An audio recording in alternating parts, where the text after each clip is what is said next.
அனாட்ஸ் அவனோட மண்டையில போட்டு ஏதோ யோசிச்சுட்டு இருக்கான். யாரோ ஒருத்தர் சொன்னது யோசிச்சு பார்த்துட்டு இருக்கான். இந்த மாதிரியான ஒரு யுக்தியை எந்த ஒரு சாமுராயுமே யூஸ் பண்ணக்கூடாது, இதை விட கேவலமான ஒண்ணு எதுவும் கிடையாது அப்படின்னு அவனோட மண்டைக்குள்ள ஓடிட்டு இருக்கேன். அப்படின்னு சினிங்கி கட் பண்ண அனாட்ஸ் ஒரு 12 வயசு இருக்கும்போது அப்போ நடந்த ஒரு இன்சிடென்ட் காமிக்கிறாங்க. 12 வயசு இருக்கும்போது சும்மா காட்டுல சுத்திட்டு இருந்திருப்பா. அப்போ அங்க இருந்த காட்டுல அவனை கடிச்சிட்டு முயற்சி பண்ணிருக்கோம். அந்த இடத்துக்கு வந்து மாக்கி அவனை காப்பாத்திருப்பான். அந்த மாக்கிக்கும் பயங்கரமா அடிபட்டிருக்கும். பேரனை தேடி வந்து அனாட்ஸோட தாத்தா காப்பாத்தின மாக்கியை போட்டு அடி அடிக்க ஆரம்பிக்கிறாரு. புரியல, இவங்க தான் என்ன காப்பாத்தினாங்க, அவங்கள போட்டு எதுக்காக அடிக்கிறீங்க அப்படின்னு சொல்லி கேட்கும்போது இவர் தான் அந்த டைம்ல இட்டோரியோ டோஜோட தலைவரா இருந்திருப்பாரு. இவரோட டிசிப்ளின் ஒருத்தன் ஒரு பொண்ணால காப்பாற்றப்பட்ட உடனே உனக்கு கேவலம் வரக்கூடாது அப்படிங்கிறதுக்காக தான் அவளை போட்டு அடிக்கிறேன் அப்படின்னு சொல்ல உன்னை எவ்வளவு தடுத்து பார்ப்பான். அவனை தள்ளி விட்டுட்டு அவனோட கழுத்தை எடுத்து கொள்ளலாம் ட்ரை பண்ணுவாரு. மாக்கி இவர் ஒரு மாதிரி பார்க்க இவர் கத்தி எடுத்து வெட்டாம விட்டுட்டு வேற கேட்டுக்கிட்டே இருந்தா அதனால அவளை அடிச்சு ஒரு மரத்து மேல படுக்கப்படுறாரு. அவரோட ஸ்டூடெண்ட் பேரன் என்ன வேணாலும் சொல்லலாம். அவங்க கிட்ட அவன் முடிச்சு இந்த இடத்துல தப்பிச்சு போறதும் இல்ல மயங்கி இந்த இடத்துல கீழே விழுந்து காற்று நைட்டெல்லாம் கடிப்பட்டு சாகுறதும் அவன் கையில தான் இருக்கு அப்படின்னு சொல்லும்போது இவனை எப்படியாட்ட மரத்துல ஏரியாட்ட அவளை காப்பாற்றுவேன் அப்படின்னு சொல்லிட்டு போவான். அவரே அடிச்சு படுக்க போட்டுட்டு எந்த ஒரு பேலன்ஸும் இல்லாம மேல இருந்து கீழே விட மாட்டான் அப்படின்னு சொன்னா அவன் எப்படி நம்புவான். காப்பாத்தான் போனா அவனை கீழே எடுத்து போட்டுட்டு அவனோட மூஞ்சிலே குத்தி நீ என்னோட பேரனை மட்டும் இல்லாட்டா நீ ஒன்றுக்காக மாட்டா அப்படின்னு சொல்லி மயக்க மட வைக்கிறாரு.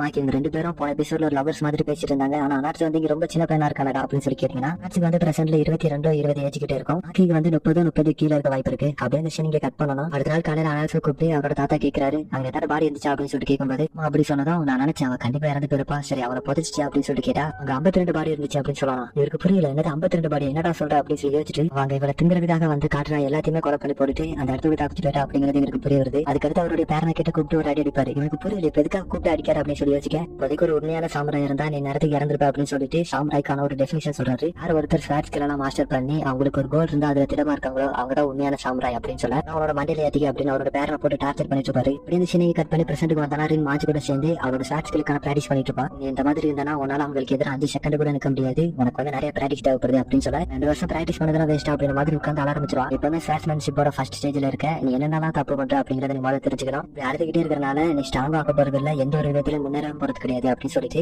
வயிறு பஜ்ஜிட்டு அப்படின்னு சொல்லி கிளம்பிடுவாரு. அதுக்கப்புறம் 2 பேரும் கான் குக் பண்ணி சாப்பிட்டு இருப்பாங்க. அப்போ ரெண்டு மாஞ்சி கிட்ட கேட்கறா எனக்கு இந்த டேலண்ட் இருக்கு அப்படின்னு நினைக்கிறீங்களா, நீங்க சண்டை போடும்போது நான் உங்க கூடவே இருந்து பாத்திருக்கேன் எல்லாம் இருந்தாலும் நான் அந்த மாதிரி டைப் பண்ணலாம் நினைச்சா என்னால பண்ண முடியல. சோ எனக்கு வந்து என்னால பண்ண முடியும் நீங்க நினைக்கிறீங்களா அப்படின்னு சொல்லிட்டு கேட்க ஒரு காலத்துல 100 பேரை கொலை பண்ணேன், அதுக்கப்புறம் நிறைய பேரை கொலை பண்ணிருக்கேன், என்னால இட்டோரியோக்கு எதிராக என்னால ஒண்ணுமே பண்ண முடியல. சோ நீ டேலண்ட பத்தி பேசுறதா இருந்தா உனக்கு எதெல்லாம் தெரியுமோ அதெல்லாம் ட்ரை பண்ணி பார்த்துட்டு அதுக்கப்புறம் சொல்ல அப்படின்னு சொல்லிட்டு படுக்க கொஞ்ச நேரம் கழிச்சு வந்து அவரோட பாடி கிளீன் பண்றதுக்காக பக்கத்துல ஒரு ரிவர் ஓடிட்டு இருக்கும். அங்க போய் அவரோட பாடி கிளீன் பண்ணிட்டு இருக்கும்போது ரிவருக்கு அந்த சைட்ல இருந்து ஏதோ சத்தம் கேட்ட மாதிரி இருக்கும். சரி என்னவா இருக்கும் அப்படின்னு சொல்லிட்டு வாங்க போய் பார்க்கும்போது ஒரு ஆக்ஸ் வந்து பிராக்டிஸ் எடுத்துட்டு இருக்கேன். அதை பார்த்ததும் இவனை மாதிரி என்னால மட்டும் பண்ண முடியாது நல்லா இருக்கும் அப்படின்ற மாதிரி யோசிச்சுட்டு இருக்கேன். வேற கழிச்சு அந்த நபர் பின்னாடி திரும்பி பாக்குறாரு. இவன் சடனா ஒளிஞ்சுப்பா. அந்த நபர் பாத்தீங்கன்னா இவன் கொலை பண்ண துடிக்கிற அனாச்சு. அவன் அந்த சைடு யாரு அப்படின்னு சொல்லி பாத்துட்டு அங்க நீங்க யாராவது சர்ச் பண்ண இருந்தீங்கன்னா வாங்க நம்ம 2 பேரும் சண்டை போட்டு பாத்துட்டு யாரு பெஸ்ட் பாப்பா அப்படின்னு சொல்லிட்டு கூப்பிட சட்டமே போடாம ஒரு நைஸ் மாதிரி வச்சிருப்பாங்க. அதை கையில சுத்திட்டு ஹீரோ சொன்னதை யோசிச்சு பாக்குறா. சண்டன் வந்து அது ஒரு கேம்பிள் மாத்திரலாமா அப்படின்னு சொல்லிருப்பாரு. அதை யோசிச்சு பாக்குறா. இங்க அனாச்சு வேற யாரும் இல்ல போல அப்படின்னு நினைச்சிட்டு கையில இருந்து ஆக்ஸ் கீழே வச்சது மட்டும் இல்லாம எடுத்து விட்டு கேம்புக்கு முன்னாடி அவன் கையில இருந்து ஸ்வாடி எடுத்து பிட் பண்ணி வச்சுப்பான். அவனுக்கு ரைட் சைடு தான் அந்த மாதிரி இருக்கும். என்னன்னு பார்த்தா அவனுக்கு ரைட் சைடு இன்னொரு கட்டையை தூக்கி போட்டு அவனை டிஸ்ட்ராக்ட் பண்ணிட்டு இந்த சைட்ல இருந்து குணையை வீசும்போது அவன் எல்லா குணையுமே தடுத்துருவான். ஒரே ஒரு குணை மட்டும் அவனுக்கு கையில குத்திரும். இந்த மாதிரியான ஒரு வெப்பனை வச்சுட்டு கொலை பண்ண வந்திருக்கு என்னன்னா அவ்வளவு சீப்பா நினைச்சிட்டு அப்படின்னு சொல்லி கேட்க தம்பி நானும் ஒரு சர்ச் மேன் தான், நீ முதல்ல என்ன அண்டர்ஸ்டாண்ட் பண்ணாத அப்படின்னு சொல்லிட்டு அவன் ஒரு ஆக்ஸ் வச்சிருப்பாங்க. அதை தூக்கலாம் போய் ட்ரை பண்ணுவான். ஆனா அவன் அந்த ஆக்ஸை தூக்குறதுக்கு அவ்வளவு கஷ்டப்படுவான். ஏன்னா இப்பதான் கொஞ்ச நேரம் மாதிரி பாத்திருப்பான். அந்த ஆக்ஸை வச்சு ஏதோ கட்டையை எடுத்து சுத்துற மாதிரி சுத்திட்டு இருந்திருப்பான். ஏன் இப்ப இவ்வளவு வெயிட்டா இருக்குது அப்படின்னு சொல்லிட்டு அந்த ஆக்ஸ் அவன் கீழே போட்டுட்டு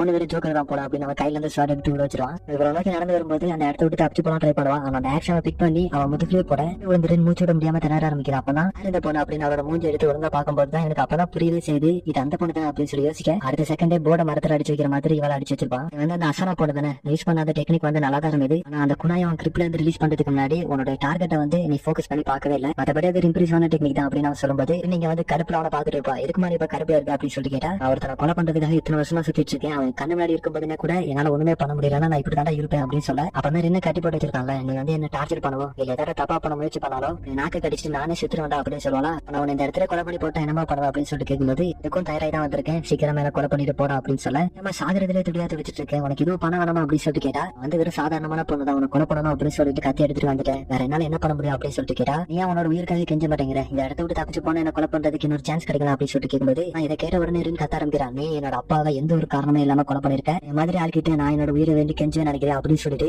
பிடிச்சு கத்த ஆரம்பிக்கிறேன். அப்ப நான் அவனுமே சொல்றான் இந்த இடத்துல வச்சு உன கொலை பண்றதா எந்த ஒரு ஐடியாவுமே இல்ல, அப்படியே என்னோட ஆட்கள் யாராவது ஒருத்தர் உங்க 2 பேருமே கொலை பண்ணிடுவாங்க, அப்படி நீ சாக வேண்டாம் ஆசைப்பட்டனா எந்த ஒரு விஷயத்தையும் இன்வால்வ் பண்ணாம அப்படியே சைடு ஒதுக்கிக்க அதுதான் உனக்கு நல்லது அப்படின்னு சொல்லிட்டு போக இந்த இடத்துல கொஞ்சம் காம்டன் ஆக்கி அவங்க கிட்ட ஒரு விஷயம் கேட்கறான். என்னோட அப்பாவை எதுக்காக கொண்டா அப்படிங்கறத நான் தெரிஞ்சாகணும், அவரோட ரெப்புடேஷனுக்காக தான் அவர் கொலை பண்ணலாம், எதுக்காக அவருக்கு அந்த ஊர்ல இருந்து ரெப்புடேஷனை பாதிப்படைய வைக்க பல வழிகள் இருக்கு, எதுக்காக இப்படி பண்ணா அப்படின்னு சொல்லிட்டு கேட்கும்போது ஒரு ஸ்வாட்ஸ்மேனா அது என்னோட டியூட்டி அப்படின்னு சொல்லும்போது எனக்கு வெறும் டியூட்டி அப்படின்னு சொல்லி யோசிச்சுட்டு எனக்கு என்னோட அப்பா எப்படி இறந்தாங்க அப்படிங்கிறது தெரிஞ்சுக்கிறதுக்கான உரிமை இருக்கு, சோ எதுக்காக கொண்டா அப்படின்னு சொல்லிட்டு கேட்கும்போது பொறுமையா இருந்து சொல்ல ஆரம்பிக்கிறான். 200 வருடங்களுக்கு முன்னாடி ஓடா நபனோகா அப்படின்னு ஒரு ஃபயர் ஆர்ம் ஃபோர்சஸ் வந்து இன்ட்ரோடியூஸ் பண்ணப்பட்டிருக்கு. இதை யூஸ் பண்ணி ஒரு குதிரைப்படை ஆர்மியை வந்து ஈஸியா தோக்கடிச்சிருக்காங்க. அதுக்கு அடுத்து 50 வருஷம் கழிச்சு முஷாஷி அப்படிங்கிற ஒருத்தர் நம்மளாம் ஸ்வாட வந்து ஒத்த கையில யூஸ் பண்ணலாம் அப்படின்ற மாதிரி சொல்றாரு. அதுக்கு அடுத்து 2 கையை யூஸ் பண்ணி ஸ்வாட சுத்துவாங்கல்ல, அதுக்கு இச்சிரியோ அப்படின்னு ஒரு நேம் கொடுத்து ஒரு டோஜோவா மெயின் பண்ணி ரன் பண்ணிட்டு இருக்காங்க. சோ இப்போ இதை வந்து நீங்க 2 ஸ்டைலா எடுத்துக்கலாம். ஒரு ஸ்டைல் வந்து ஒரு கையை மட்டுமே யூஸ் பண்ணி ஸ்வாட வந்து சுழற்றுறது, இன்னும் 2 கை யூஸ் பண்ணி ஸ்வாட் டெக்னிக் யூஸ் பண்றது. வந்து அனாச்சு மூணாவது என்ன சொல்றாங்கன்னா, நியூட்ரலா ஒரு சில பேர் இருப்பாங்கல்ல ட்ரின் மாதிரி, இந்த மாதிரி தான் டெக்னிக்கை யூஸ் பண்ணும் அப்படின்னு இல்லாம அவங்களுக்கு பிடிச்ச மாதிரி டெக்னிக்கை யூஸ் பண்ணி எனிமிஷா கதற விடுவாங்களா, இதுதான் உண்மையான ஸ்வாட்ஸ்மேனா நான் நினைக்கிறேன் அப்படின்னு ரின் கிட்ட இது சரிதானா அப்படின்னு சொல்லிட்டு கேட்க, எனக்குமே அது சரிதான் தோணுது, ஆமா அது தப்பு இல்ல அப்படின்னு அவனும் சொல்ல, எடுத்து அவன் கிட்ட இருக்கக்கூடிய ஆக்சஸ் சுத்தி காமிக்கும் போது ரின் கேட்கறான், நீ வந்து அந்த ஸ்வாட யூஸ் பண்ணா அது இதை விட ஈஸியா இருக்குமே அப்படின்னு சொல்லிட்டு கேட்கும்போது, வந்து இது பெருசா இருக்கனால இப்படி சொல்றேன், ஆனா என்னோட பிசிக்கல் ஸ்ட்ரென்த்துக்கும் அடுத்து இதோட வெயிட்டுக்கு ஏற்ற மாதிரி கொஞ்சம் டைரக்ஷன் மட்டும் ஆட் பண்றது மூலமா நல்லா இந்த ஆக்சன் ரொம்ப எஃபிஷியன்ட்டா யூஸ் பண்ண முடியும். அது மட்டும் இல்லாம என்னோட ஸ்வாட் ஸ்கில்ல யாராவது ரீட் பண்ணாங்கன்னா யூஸ் பண்ணி அவங்கள ஒரே அடியில சாத்த முடியும் அப்படின்னு அவனுக்கு இருக்கக்கூடிய ஆப்ஷன் அவங்க கிட்ட சொல்றான். அடுத்துதான் உண்மையான மேட்டருக்குள்ளே வரான். இப்போ நிறைய விஷயங்கள் உங்களுக்கு புரியாது, தேவையில்லாம பேசுற மாதிரி நிறைய விஷயங்கள் இந்த அனிமேல பேசுறாங்க. இருக்கட்டுமா இல்ல வேணாமா, அது உங்களுக்கு அனைவா ஃபீல் பண்ணுச்சுன்னா வேணாம் அப்படின்னு சொல்லி கமெண்ட் பண்ணிருங்க. இந்த ப்ரோ இதுவும் நல்லா தான் இருக்கு அப்படின்னு சொன்னீங்கன்னா எனக்கு ஒன்றும் பிரச்சனை இல்லை, நான் அதையும் சேர்த்து சொல்லிடுறேன். ஆனாச்சு என்ன சொல்றாங்கன்னா, என்னுடைய தாத்தாவும் ஸ்வாட் ஸ்கில்ல வந்து பெஸ்டா தான் இருந்தாங்க. முட்டை நிச்சயோ அப்படிங்கிற அந்த லெகசி கேரி பண்றதுக்கான போட்டி நடந்ததுல உங்களுடைய தாத்தாவை விட பெஸ்ட் அப்படிங்கிறது எல்லாருக்குமே தெரியும். உங்களுடைய தாத்தாவுக்கு தான் அந்த லெகசிக்கான பட்டமானது கொடுக்கப்பட்டது. அதுக்கு அடுத்து பரம்பரையா அந்த லெகசியோட நேம்லயே உங்களோட டோஜோ வந்து நடத்திட்டு வந்திருக்கீங்க. நேம்காக தான் உங்களோட டோஜோவும் சக்சஸ்ஃபுல்லா போகுது. ஆனா எதுக்காக அந்த முட்டை நிச்சயோ அந்த லெகசி உங்களுக்கு கொடுத்தாங்க அப்படிங்கிறது தெரியுமா? இப்ப சொன்னால என்னோட தாத்தா வந்து வெரைட்டி ஸ்கில்ஸ் யூஸ் பண்ணி சண்டை போடக்கூடியவர். அவங்களோட தாத்தா வந்து பிளைன் கிளாசிக் ஸ்டைல மட்டுமே ஃபாலோ பண்ண வந்தவர். அந்த எதுக்காக மட்டுமே அந்த லெகசியை அவங்களுக்காக கொடுத்திருப்பாங்க. இந்த வெப்பனை எதுக்காக வச்சிருக்கேன்னு நினைக்கிறேன், எங்க தாத்தா சொன்னது கரெக்டா அப்படிங்கறத ப்ரூவ் பண்றதுக்காக மட்டும்தான். அப்பாவை எதுக்காக கொலை பண்ணனா, அப்பதான் என்னுடைய தாத்தாவோட ஆத்மா வந்து சாந்தி அடையும். அது மட்டும் இல்லாம உங்களுடைய அப்பா வந்து ஸ்ட்ராங்கர் ஆகணும் அப்படிங்கறதுல ஃபெயில் ஆயிட்டாரு. அதனால உங்க அப்பா உயிரோட இருக்கிறதுக்கு செத்தே போயிடலாம் அப்படின்னு சொல்லிட்டு போகும்போது இன்னைக்கு இன்னுமே கிளாரிஃபை ஆகல என்ன சொல்றான் அப்படின்னு நாங்க வந்து வேரியஸான ஸ்டைல்ஸ் யூஸ் பண்ணுவோம், அதுவும் இல்லாம ஸ்ட்ராங்கர் ஆகிறதுக்காக போராடிட்டு இருப்பான். அவனுடைய அப்பா அவனோட பழைய பெருமையை மட்டும் பேசிக்கிட்டு சும்மா இருக்கிறதுக்கு அவர் செத்தே போயிடலாம் அப்படின்னு சொல்ல, அடுத்து ஒரு குட்டி நைஃப் இருக்கும்ல அதை எடுத்து அவ கையில கொடுத்துட்டு அந்த இடத்த விட்டு போகும்போது அவன்கிட்ட, நீ எதுக்காக என்ன கொலை பண்ணாம விட்டுட்டு போற, நான் உன்னை கொலை பண்றதுக்கு ட்ரை பண்ணிட்டு இருக்கேன், நீ சிறியோக்குல நானும் ஒருத்தி தானே, எதுக்காக என்ன கொலை பண்ணாம விட்டுட்டு போற அப்படின்னு சொல்லி கேட்டா, முட்டை நிச்சரியோ பொறுத்த வரைக்கும் நீ யூஸ் பண்ணக்கூடிய ஸ்டைல் வந்து தப்பான ஸ்டைல் அப்படின்னு சொல்லுவாங்க. நீ வந்து முட்டை நிச்சரியோ கிடையாது, உனக்குன்னு ஒரு டெக்னிக் யூஸ் பண்ணி அதன் மூலமா என்ன தூக்கடிக்கணும் அப்படின்னு சொல்லி முயற்சி பண்ணிட்டு இருக்கேன். நீ வந்து ஒரு வெல் டிட்டர்மைண்டான கேர்ள் அப்படின்னு சொல்லி பாராட்டுவானா. அடுத்தவன் போன பிறகு இவ என்ன பண்றது அப்படிங்கறது தெரியாம முடிச்சு அழுதுட்டு இருப்பா. இந்த சீனை கட் பண்ணா இட்டோரியாக்கு வந்து அனாட்சி அவ கிட்ட பேசுறத பத்தி யோசிச்சு பார்த்துட்டு இருக்கான். அப்படியே இந்த சீனுங்க கட் பண்ணி மறுபடியும் அனாட்சோட பாஸ்ட்டுக்கு போறாங்க. அப்ப அனாட்சோட தாத்தா வந்து அபயாமா அப்படிங்கிற அவரோட ஃப்ரெண்டை இட்டோரியா டோட்டை கூப்பிட்டு வந்துட்டு இருப்பாரு. அனாட்சி ட்ரைனிங் எடுத்துட்டு இருக்கிறத அவருடைய தாத்தா கூப்பிட்டு வந்து அபயாமா கிட்ட காமிக்கிறாரு. நான் சின்ன வயசுல பார்த்த அனாட்சோ என்ன இவ்வளவு சூப்பரா ஸ்டார்ட் யூஸ் பண்றான் அப்படின்னு சொல்லி பார்த்துட்டு இருக்கேன். அனாட்சி ட்ரைனிங் முடிச்சுட்டு அந்த எடுத்துட்டு போகும்போது அனாட்சோட தாத்தா அபயாமா கிட்ட என்ன சொல்றாருன்னா,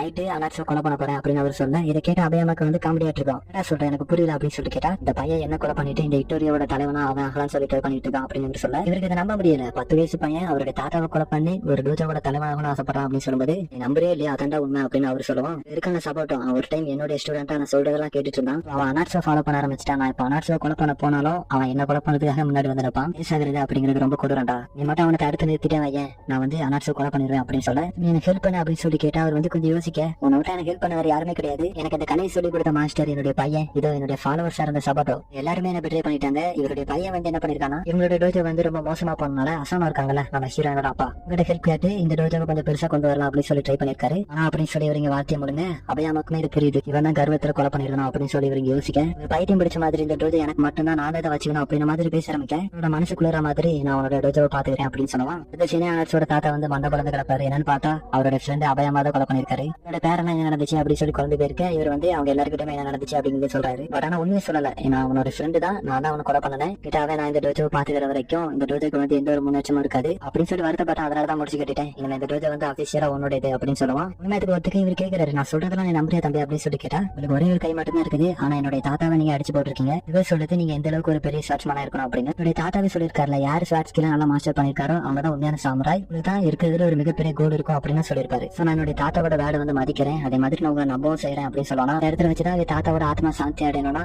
அசனோ பிளான வந்து முடிச்சுக்கிறேன் அப்படின்னு சொல்லி முடிவு பண்ணிருப்பான். யோசிச்சு பார்த்துட்டு கரண்ட் அவனோட டோஜோ விட்டு வெளியே வரும்போது தாத்தா வந்து பீஸ்ஃபுல் ஆயிட்டாரு, ஆனா என்னோட டோஜோ வந்து என்ன பீஸ்ஃபுல் ஆகல அப்படின்னு சொல்லி யோசிக்க, அதுக்கு அடுத்துதான் இட்டோரியாவுக்கு அவன் நினைச்ச மாதிரியான ஆட்களை ரெக்யூர் பண்ண ஆரம்பிச்சிருப்பான். ஸ்டைல் சப்போர்ட்டா தான், சப்போர்ட் என்ன சொல்லிருப்பாருன்னா, தேடுற மாதிரியான ஆட்கள் மோஸ்ட் என்ன மாதிரியான கேரக்டர் உள்ளவங்களா தான் இருக்க முடியும், எதிர்கொள்ள தயாரா அப்படின்னு சொல்லி கேட்க, அவனுமே அதுக்கு தயார் அப்படின்ற மாதிரி சொல்ல, இந்த எபிசோட் வந்து இந்த இடத்துல